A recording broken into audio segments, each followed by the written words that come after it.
Hey there, internet's busiest, I don't know, psychosis victim? We're at the point where Arc 9 is about to end, and because of that, a lot of answers are going to come for once. The mystery series finally answering a question, that's big, but since we're at the end where these lore drops are coming, I thought I would do one last delusional lap about Al equals Subaru. I've spoken about it before, extensively, to the point where I like to think that I'm the poster boy that will receive all the pain and suffering if Al equals Subaru gets confirmed. 300 lashes to Azeroth the HS for daring to dream. In case your brain isn't functioning properly, this video is going to contain major ReZero spoilers up till Arc 9 Phase 4. I'm not going to repeat verbatim this video I already made on this topic because instead, I can make you go watch it. With ad block off. Thank you. My point was that more or less, while I understand there are multiple pieces of circumstantial evidence that people use to insinuate Al equals Subaru, like their hair, eye color, their height, some of the things they say, I find it to be largely misinterpreted or taken as a form of confirmation bias, because the people who use it really want Al equals Subaru to be true, so they will dodge any other interpretation like they are dodging the vaccine. Their hair color's the same? Well, not exactly. They surely have the same physical similarities? Well, not exactly. They have the same Sanpaku eyes? Well, they aren't the only ones. They have the same authority? Okay, well, nobody actually says that. But Al and Subaru say the same things? Well, they aren't the only ones. Do they act the same? Not really. Do they act the same as kids? Not really. Do they reference the same childhood experiences? Not really. Do people perceive them to have the same soul? Not so far. I think the similarities they do share are to paint narrative parallels, but also to broadly play into the stage play themes of ReZero, which I won't continue on anymore because, God, please watch this video all the way through, no ad block, watch it on your phone at the same time too, please. Ultimately, I think the literal first interpretation that people had of Al equals Subaru in that they are literally the same person because Al is Subaru from the past or the future or whatever the fuck is basically entirely debunked. I don't think people even believe in this anymore, so now the goalpost has instead shifted to Al equals Subaru. That doesn't make sense, sorry. I mean that Al is a clone of Subaru in some form. Again, I talk about this in that video, but that would make Al the most sophisticated clone in the universe when it's established that that's pretty hard to do and there are no signs of Al's vessel morphing to suit the soul like we see with Petaljuice or Sphinx. Dude, just watch the video. Now, there are some things I didn't get to talk about in that last video because I, sadly, do not exist outside of time and these things happened after the video was already done. Well, there's a big chance you already know what I'm about to talk about. This illustration caused mass psychosis and hysteria in our beloved ReZero community. Some people came to my comments to say it's over, and others were still acting snarky about my belief that Al doesn't equal Subaru, but really when I first saw this I just went, yeah, okay. If you don't think about it at all, yep, that's Subaru talking to Echidna. Okay, now let's think about it. This illustration, much like many of the Echidna scenes, takes place within the Castle of Dreams, a world that is notably not real. She's completely in control of what happens in here because she created it, and as Echidna described it, they are merely souls inside of it, so... Wait a second, that's Subaru's soul then, right? Oh, shit. Okay, let's take it slow for a second here, and surely there's more to this.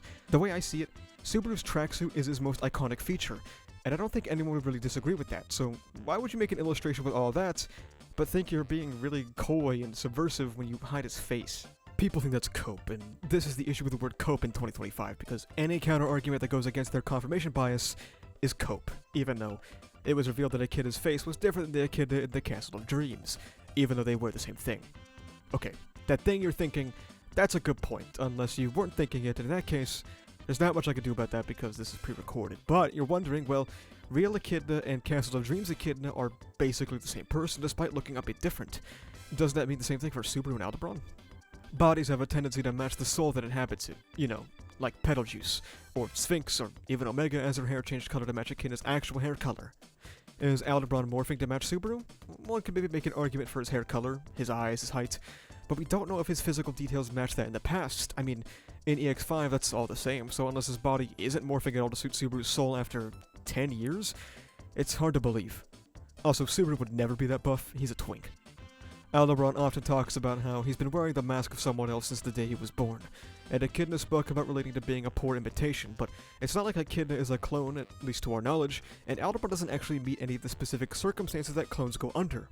I think that most that Aldebaran has experienced, and maybe it was through a trial or a book of the dead or just Echidna's authority raw-dogging his brain like Infinite Void, Aldebaran has some memories of Natsuki Subaru's life, and that's when we can jump to the next point, Earthbrand arts. He makes a copy of Emilia's Icebrand arts and says that Natsuki Subaru made it, so it's only right that he could use it too, because Al equals Subaru, or maybe like another option, probably. My thinking as well, there's something much larger at play here. and I think that Aldebaran was being groomed to become Natsuki Subaru. The first thing that led me to think about this was the Sunlight on the Water side story, in which Aldebaran sees an apparition of Satella who, for some reason, doesn't say her signature catchphrase of "I love you." She says it like a trillion times, but doesn't say it to him once. Satella doesn't love Aldebaran, but loves Natsuki Subaru, and for some reason that I couldn't really tell you, maybe it's to make full use of his authority or something, I think Echidna put him on the path to becoming Natsuki Subaru. Early in the story, Subaru tore himself down. After Arc 6, he got to look at himself from an outside perspective and realize he's an amazing guy, and in the Valakian saga, he got to accept that identity is himself. Aldebaran is someone who is not Natsuki Subaru, walking the path to become that amazing person, but it's something he's fundamentally incapable of doing. Echidna tried, however. Memory implantation, perhaps, molding him in the image of Subaru, preparing him to become the strongest existence so that he could supplant Satella's love, which he never received. Something he even backs up in Arc 9 Phase 2 when Satella is ravaging the sand dunes, and he says that she never once looked at him, because ultimately, he's not Subaru. That's where I think Earthbrand Arts comes from. He knows Natsuki Subaru through and through, on his path to enter inside another man, to become another man. He would feel a bit entitled to use Earthbrand Arts since he's a failed imitation of Subaru. He might fail that, especially considering this dude can actually fucking die, unlike Subaru, asterisk. I don't want to say that Aldebaran's authority is strictly worse because it has the advantage of being able to be self-updated. However, that can also ruin his fucking life, as demonstrated by Valka Cromwell going beast mode. Okay man, maybe it really is worse.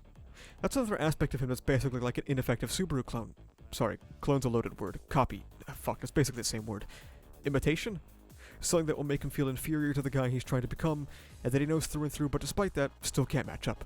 While reading Casadero If before it got Thanos snapped off the WCT site, I noticed a distinct difference between how Subaru and Aldebaran interact with Echidna. It's possible that maybe the dynamic changes in Casadero If, but I'll never know now because I got tactical nuked. However, Aldebaran is like way more infatuated and yearning for Echidna and her presence in his life than Subaru is. Even if at times he is appreciative of her helping him in Castaneru, he's still pretty critical of the way she approaches things, and they oftentimes have a somewhat but not completely adversarial relationship, underlying yet another fundamental difference between Al and Subaru. The final point, and this is something that has come up particularly powerfully and perhaps points to Aldebaran not having the literal memories of Subaru's life, is Rem and Gluttony. I even mentioned this in the last video. Why is Aldebaran affected by Gluttony and Subaru isn't? But more importantly, from Phase 4, we learn what it's like to get flashbanged by vomiting memories up. When Roy first vomits up Rem's name, it affects everyone who knew her, and it's kind of on like a sliding scale based on how well you knew her. It all comes back at you, and the effect scales in proportion to your familiarity with them was probably the better way to put it. I think even the strongest Al equals Subaru soldier would say, hey, Subaru and Rem have a pretty good relationship. Some would even go as far as to interpret them as friends. So when Al is hit by the regurgitation and merely experiences kind of a jolt, as opposed to what someone like Amelia experienced, which was like trying to play anything on the Switch, I think it's safe to say that Rem's impact on Al is not nearly as powerful as it would be as someone like Subaru. This is all to say, Al does not equal Subaru, and that pains him greatly, because he spent his life here in this world being groomed to become him. This includes the plan to hijack the Divine Dragon, to seal Natsuki Subaru using Ultramach, and to throw him down the geyser in order to completely usurp his place in the world, and to leave Satella with no other option but to love Aldebaran, at least from their perspective. Because they're like incels. That is my final theory going into the end of Arc 9, and the final reasons why I don't think we are going to get a gigantic Al equals Subaru reveal here shortly. If you like this snappier low-effort discussion videos, let me know, and maybe I'll make more of them as Arc 9 wraps up, and as we head into Arc 10. Arc 9 Phase 5 just started today, as of recording, so let's hope. Yeah. Thank you so much for watching. If you like this video, make sure you subscribe for more. You can also check the description down below to become a member, which gives you benefits like early videos, membership badges, and cool custom emotes. You can join the Discord where we talk about ReZero, Kagurabachi, Jujutsu Kaisen, and all kind of stuff. Additionally, you can go to the channel store and pick up some awesome stickers made by our channel artist, so you can carry the power of Graphia with you on your water bottle. That's about it though. Thank you for watching. See ya.